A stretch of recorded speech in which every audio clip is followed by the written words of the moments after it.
IPL 2026కి ముందు Mumbai Indians నుంచి Lucknow super జైంట్స్కి trade అయిన అర్జున్ ఈ మ్యాచ్లో తన బెస్ట్ ఫామ్ను చూపించాడు. సయ్యద్ ముస్తాక్ అలీ ట్రోఫీలో అర్జున్ టెండూల్కర్ అదిరిపోయే స్పెల్తో ఆకట్టుకున్నాడు. లెజెండరీ క్రికెటర్ సచిన్ టెండూల్కర్ తనయుడైన అర్జున్ గోవా తరపున ఆడి 4 ఓవర్లలో 17 పరుగులకే 3 వికెట్లు తీసుకున్నాడు. ఈ మ్యాచ్లో చండీగఢ్పై గోవా భారీ విజయం సాధించింది.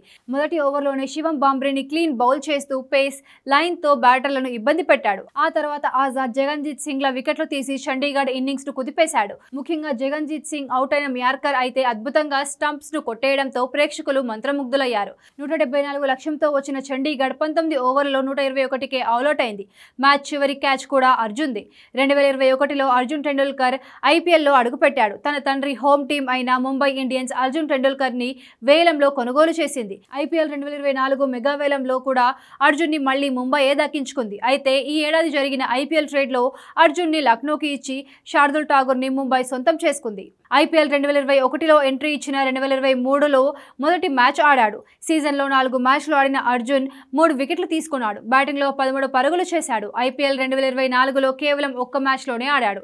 అందులో ఎలాంటి వికెట్లు తీసుకోలేదు, బ్యాటింగ్ కూడా చేయలేదు. దేశీయ క్రికెట్లో గత కొంతకాలంగా గోవా తరపున ఆడుతున్న అర్జున్ తనను తాను ఇంప్రూవ్ చేసుకుంటున్నాడు. అటు బౌలింగ్తో పాటు బ్యాటింగ్లోనూ రాణిస్తూ మ్యాచ్ విన్నర్గా మారుతున్నాడు. రానున్న ఐపీఎల్ సీజన్లో లక్నో సూపర్ జైంట్స్ అర్జున్కి అవకాశం ఇస్తే తనను తాను నిరూపించుకునే ఛాన్స్ ఉంది.